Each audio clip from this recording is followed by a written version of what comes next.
absolute highlight was the total immersion in two different countries. The first being Indonesia, second India. We spent quite a bit of our time meeting with parliamentary counterparts, ministers, ASEAN officials and others to look at opportunities to grow both our trading and other connections with Indonesia. We were able to meet with both the vice speakers of Indonesian Parliament, upper house and lower house, to see how we can cooperate with each other. We met with parliamentarians, we met with speakers and businesses, and also had the opportunity to see what our foreign affairs, they were actually able to do to help the local community. One of the things that the foreign affairs was actually doing through the embassy was children learning about civil defense.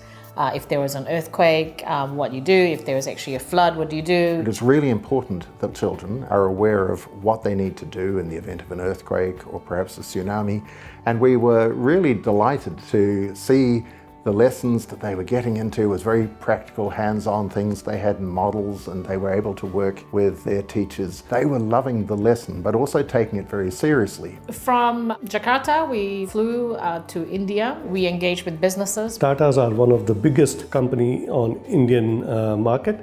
Then we also met with Fonterra over there. They will be producing some of the products locally and marketing them. Not only did we meet many people from India with a good understanding, either through their involvement in think tanks, their involvement in business, certainly I came away with a far greater insight of particularly India and how important it is and can be in the future to New Zealand. There are huge opportunities for us to develop our trading and other ties with India, and I thoroughly enjoyed the visit to the Indian Parliament. There's a huge number of parties. We met with an External Affairs Committee and had a great discussion with them about a range of issues that are of considerable importance to both of our countries. There were, leaders of their parties who actually came to meet with the New Zealand members of Parliament, and the engagement that we had, the conversation we had was absolutely fantastic. And I think that was one of the reasons why this trip was really important, because it wasn't just government to government, it was actually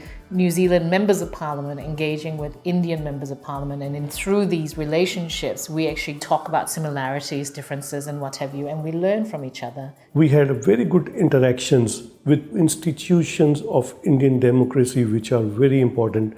One was Election Commission. India is one of the biggest democracy, and Election Commission plays very important role. It is an independent body which looks after all the elections at all the levels, and we had a very good insight from the Commissioner himself. There was a very moving experience, and that was on the day when we visited a centre that provides art and crafts and other activities for children and young adults who are suffering from cancer, but with the most caring group of staff you could hope to meet. It's sort of like a Ronald McDonald House, but in India, in Delhi.